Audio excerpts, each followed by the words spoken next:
All right, ushering in a world of 3 zeros: zero poverty, zero unemployment, and zero emission. We're about to meet Kat Dunn, the CEO Australia, with Grameen Australia, an organisation that gives people a hands up out of poverty so they can lead more meaningful and dignified lives. She was born in Manila but actually grew up in country Western Australia in Geraldton, now lives in Sydney, started her career as a lawyer and left her senior leadership role at a fund manager after 9 years in corporate to pursue purpose over profit. Have you noticed how many former lawyers and bankers we have? I'm one of them. Many of you are them. It is so lovely to meet former lawyers. It is lovely. If we have any current lawyers in the room, you are also welcome, but really, you're not going to last long in the profession. After today, you will be inspired to choose this particular path. Kat most recently served as COO of tech media company IdeaPod, whose purpose is to spread far and wide ideas that will usher in the age of humanity. She is now the creator of an organisation called F Off. Yes, I did say it. F Off, Fear of Failure Forum, a movement to help people say F off to their fear of failure and grow their potential. To any lawyers in the room, F off in the nicest possible way. We're not getting others to F off. Kat enjoys playing mixed touch AFL as well as running long distances, doing comedy debates and writing poetry. Kat quit her last senior executive role at an ASX listed company and she quit it in poetry form, wrote her resignation letter as a poem. How cool is that? She is also a pilot and she grew up in a family of pilots, in an aviation family. When she was growing up, her dad, a pilot, would often bundle the entire family into the car on the weekend, pull the car out of the driveway, and then just sit there in the driveway sometimes for 45 minutes and not go anywhere whatsoever and not tell anyone why they were staying there and eventually just drive off. Her other hobby is trying to get into deep philosophical conversations with strangers. That is true. That's a hobby. Let's get into one of those deep philosophical conversations right now. She's a stranger now, but she won't be in 12 minutes' time. Please put your hands together and say F off to Kat Dunn. Thanks, Andrew. Hey, guys. Oh, yes. Does this work? It does. Good. So many of you might know our founder, Professor Muhammad Yunus, and you know him as the Nobel laureate who was quite famous for his work in microfinance. And you may not know that he's recently published a new book called A World of 3 Zeros. So a world of zero poverty, zero unemployment, and zero net carbon emissions. And the hypothesis of this book is that you can actually usher in a new form of capitalism, a kind of capitalism for social good. And we brought Professor Yunus to Australia in March this year, and one of the events that we ran was something called Symposium Z. It was to promote his book, and it was in the Commonwealth Bank. It was in the Commonwealth Bank's Innovation Lab. And I remember feeling a little bit nervous because it's like deep banking, and basically what we're talking about is this radical concept of a social business, which is a non-loss but also non-dividend company. So the investors invest in it knowing that they absolutely won't make a dividend, it's just there to scale their purpose. And so I was thinking, well, how do we actually get into the hearts and minds of people who would otherwise resist this rather radical proposition? And we ended up running a comedy debate to open the event. And the topic was that social business is a totally crazy idea and only someone totally crazy would start one. And just the classic joke of the night was by a comedian called Sam McCall, who was the third speaker. And he mentioned everybody always talks about Steve Jobs. They always quote Steve Jobs. But I want to quote another thought leader who's in the room tonight, Professor Muhammad Yunus. And he says that at Grameen Bank, we don't have any lawyers. Or former lawyers. We don't have any lawyers because lawyers signal that there isn't trust. And so what we've done on the negative team is we've lawyered up because we don't trust the arguments from the other side. We've got an IP lawyer because we don't trust that they won't steal our jokes. And we've got a criminal barrister because we're in the Commonwealth Bank. And we laugh, right? And he makes a really good point because we are, this was a few months before we got deep into the Royal Banking Commission. And it's we laugh, but it really is no laughing matter. because as mentioned in the bio, you know, I was in deep corporate law and I was working in banking and finance and then in funds management. And I remember just before I quit my job in poetry form, feeling this massive sense of cognitive dissonance. Like many former lawyers and bankers, I went through this massive existential crisis because I thought that when I grew up, I would end up doing this noble job. Everyone says that when you go to university and you get a job and you make lots of money, you'll feel good about yourself, but I actually didn't. It wasn't what was advertised. And I remember thinking there is a reason why our corporates aren't going to be making their 20% year-on-year NPAT numbers, and it's not because the people in the organisations are lazy. It's because capitalism is broken. And I read this in the book, in the first page. I feel like I am the lived experience of the failure of capitalism, because that's how I experienced certainly the last years of my career.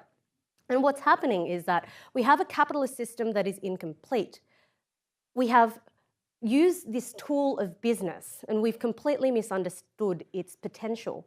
We've conflated business, which really is an organising mechanism to achieve concrete goals. And we've conflated the goal to be exclusively profit maximisation, exclusively interpreting the best interests of shareholders test as their self-interest and looking only at the selfish part of a human being expressed in our business tools. And that's, you know, that leads to things like massive wealth inequality. You've got the top 8 richest people in the world owning the same amount of wealth as the bottom 50%. You have the top 1% owning the same amount as the bottom 99%. And with the advent of technology, we're going to have this accelerating pace of even more and more polarity between these haves and haves not. And so what's really interesting is Professor Yunus talks about this in the book, and he's talked about it in social business as well. And one potential antidote to that is looking at business as an organising mechanism to achieve humanitarian goals. And that's what a social business is. It's being able to identify a social problem and solve it with a market problem. And in doing so, potentially slow down and maybe even address some of the impacts of this extractive capitalist model. And so when you think about social business, it's got the opportunity to really address the triple market failures of government, business, and exclusively not-for-profit, government being not known for its dynamism, and outcome orientation, business being extractive and causing many of the problems that we're seeing, and also not-for-profits are at risk of, 1, running out of money, and 2, mission drift. So social business is a way of combining the best parts of all of those to achieve some humanitarian goals. That's a very esoteric way of explaining it, so I will talk about it in terms of Grameen Australia's projects. So we have offshore projects in Manila and also in Cambodia, and in Cambodia we've got a chicken farm. And people often go, well, what's a chicken farm got to do with microfinance? And the answer is doesn't, but what it does do is it solves a social problem and a market problem at the same time, because it's a social business. The social problem is, and for those of you that are familiar with rubbish dump economics, it's really hard to actually get people off rubbish dumps and into other types of work. And we tried that, and it wasn't successful when we were just doing education programs. But what we noticed is that there's a market opportunity in Cambodia where there's 4 million people coming through as tourists every year. And there's also a protein deficiency. And we thought, well, why can't we support the demand there by setting up a chicken farm? And we're not chicken farmers, but we did get the support of a world-class one from South Australia who came up and was our consultant. That was 4 years ago, and we've since built up a chicken farm that's about to break even in June. We're selling 50 chickens for eating a day at the moment. We're scaling that to 120 a day. We've got 7,000 chickens on the farm. But importantly, we've also managed to take over 20 former rubbish dump workers through our livestock training program, and many of them have graduated, and many of them have now become full-time employees of the farm. And up there you'll see Sal. Sal actually was a rubbish dump worker. When she was 8 years old, she lost her eye and was working on the rubbish dump from the ages of 10 to 15 years old. She is now, and she was working for $1.50 a day. She's now the co-assistant farm manager, so she's been promoted, and she's getting $220 a month. She's increased her livelihood 4 times, and her ambition is to be able to teach other people in the village how to become boutique chicken farmers when we scale our outgrow model. And she's got aspirations to be a boutique chicken farmer herself, which is incredible. And so when you are thinking about what are the ways that we can shift out of this extractive mindset to achieve a zero poverty, zero unemployment, and zero emissions world, we really look at the option of social business, which previously hasn't been an alternative to this extractive capitalist model. And Grameen Australia is, it's been around for 20 years in Australia. People often get us confused with Grameen Bank. We're actually a wholly owned Australian public company limited by guarantee. And we've typically had just offshore projects, but now we're essentially doing a reverse expansion and taking our insights from overseas to Australia so that we can reach our vision of creating an inclusive economy in which all humans lead dignified, meaningful lives, usher in a world of 3 zeros. And we do that through 3 pillars of activity. Homegrown social business, so that's our microfinance and chicken farm, as well as the other businesses we'll start in Australia, including right now being in the middle of a exploration to bring a Grameen style of microfinance to Australia. Forming social business partnerships with the private sector and the public sector, and facilitating social businesses like Humanitix to grow and thrive. And there's a few others in the room as well. When we think about, what will happen in 2030, the reason that we called our event at the CBA Symposium Z was really a hat tip to the world of 3 zeros, but also to usher that in when Gen Z hits maturity, which is around 2030. And of course, Z is the last letter of the alphabet, and we are the last line of defence. And Professor Yunus addresses his book to the young generation who will build a new civilization.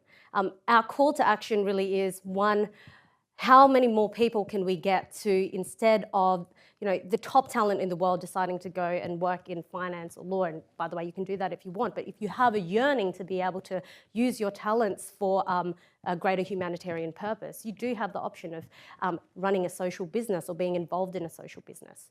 Companies have the option of looking at their CSR mandates and thinking, well, how can we actually deliver these in a sustainable way through social business?